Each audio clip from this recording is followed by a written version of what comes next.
হাই, আজি মই ঘৰত পাণ কেইপাতমান ছিঙিছিলোঁ। আধা গত বোলে লাগে। মোৰ ৰুমৰ ওচৰৰ এজন নেপালী সম্প্ৰদায়ৰ বন্ধু ক'লে কি মোক অলপ পাণ লাগিব, আনি দিবা। সেয়েহে পাণ ছিঙিছোঁ।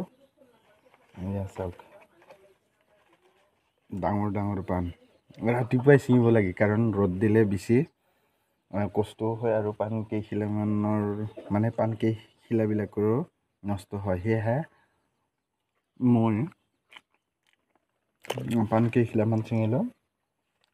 আধা গত হ'ব। আনকৈ চাহ তাহ খাই পেলাই আৰু এতিয়া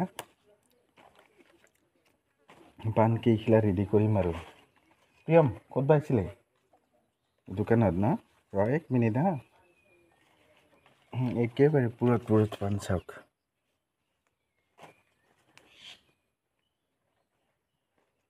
এয়া ডাঙৰ ডাঙৰে পাণ। বন্ধুসকল, মই কামখিনি কৰি লওঁ ৰ'বচোন।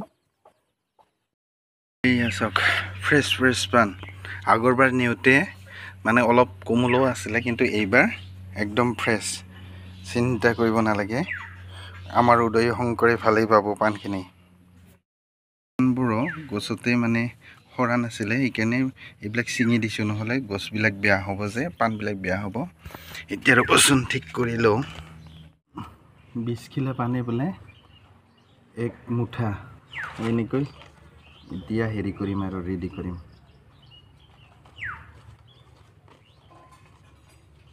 3 4 5 5 6 7 8 9 10 11 12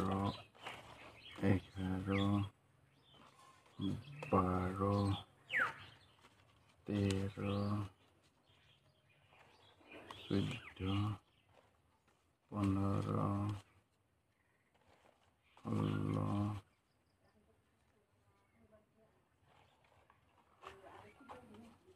16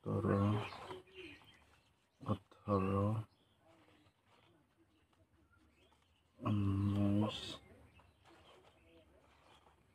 19 এয়া 20।